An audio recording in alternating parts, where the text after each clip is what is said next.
Welcome back, everyone. In this video, let's dive into the Torah. Deuteronomy 21:10 through 14 states, "When you go out to war against your enemies, and the Lord your God gives them into your hand, and you take them captive, and you see among the captives a beautiful woman, and you desire to take her to be your wife, and you bring her home to your house, she shall shave her head and pare her nails, and she shall take off the clothes in which she was captured, and shall remain in your house, and lament her father and her mother a full month.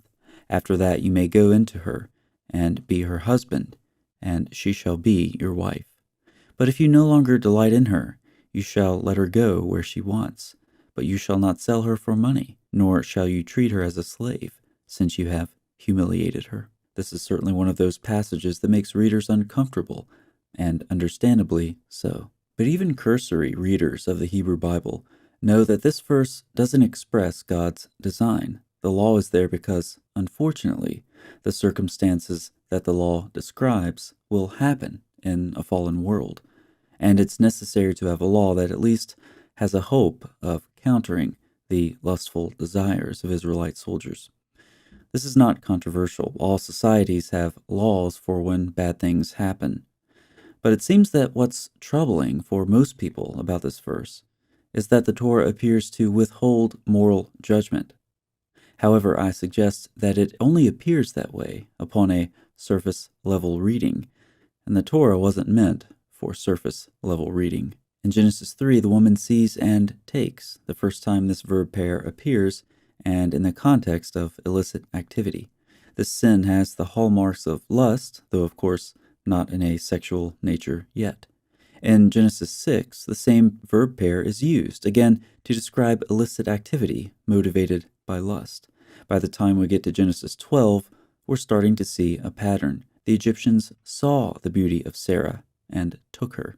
In Genesis 34, we have the tragic rape of Dinah and this same ominous verb pair. Shechem saw and took her. By the time we get to Genesis 38, we read about Judah seeing and taking a Canaanite wife, which was strictly forbidden by his ancestors. We may suspect that Judah's seeing and taking was motivated by lust, suspicion that is confirmed later in the passage when Judah acts out of lust and solicits a prostitute. By the way, how does this compare with God's plan? The Lord said to Abram after Lot had separated from him, "Lift up your eyes and look from the place where you are, northward and southward and eastward and westward, for all the land that you see I will give to you and to your offspring forever." Don't see what you like and take it. Rather, allow God to direct your sight and accept what He graciously gives. So as readers of the Torah, we've been trained from the beginning to recognize patterns, anticipating the return of various key words, phrases, and themes throughout these first 5 books of the Old Testament. If there's anything that recent decades of scholarship on the Torah has taught us, it's that the slice and dice methods of the so-called higher critical scholars was stylish, sophisticated sophistry. The Torah can and is intended to be read as a literary whole. The trick is to pay more attention to the text than to one's own theories about the text. And when we do that, we see patterns and themes that cause us to read the Torah in conversation with itself. Anyway, back to what we've learned. Watch out for that ominous pair of verbs, seeing and taking. It's a repeating pattern that describes problems with human nature that have existed from the fall. Now let's go outside the Torah and read a passage that you have probably all heard and are familiar with, but now you might read it a bit differently. Samson went down to Timnah, and at Timnah he saw one of the daughters of the Philistines. Then he came up and told his father and mother, "I saw one of the daughters of the Philistines at Timnah. Now take her for me as my wife." But his father and mother said to him, "Is there not a woman among the daughters of your relatives, or among all our people, that you must go to take a wife from the uncircumcised Philistines?" But Samson said to his father, "Take her for me, for she is right in my eyes." Here, Samson demonstrates the same behavior that has plagued humanity from the fall. Samson, like so many others, lusts. So he sees and he takes. This resonates with what we've seen in Genesis in so many ways. If that isn't clear to you, just take a look again at Genesis 3:6. The woman saw the tree was good for food, and that it was a delight to the eyes, and she took.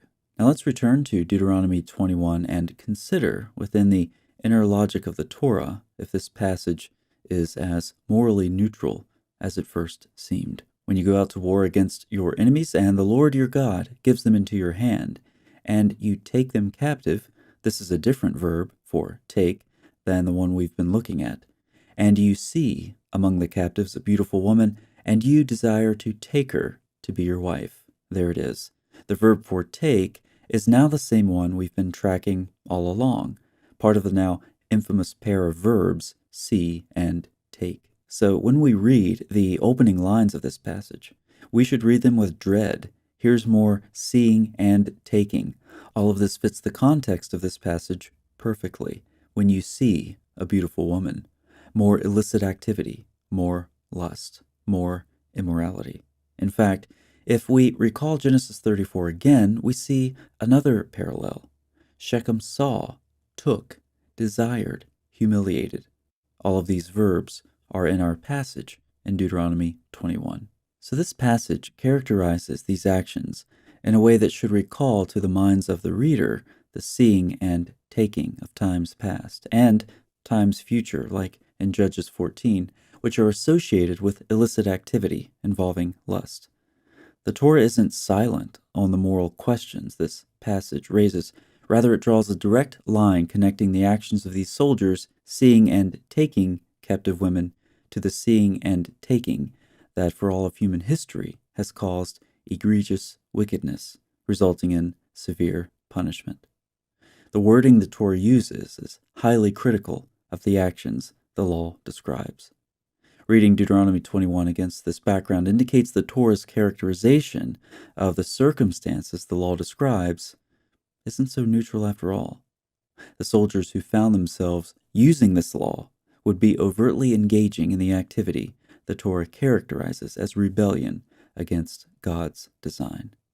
And that's a look at Deuteronomy 21:10 through 14 in context. Thanks so much for watching. I'll see you next time.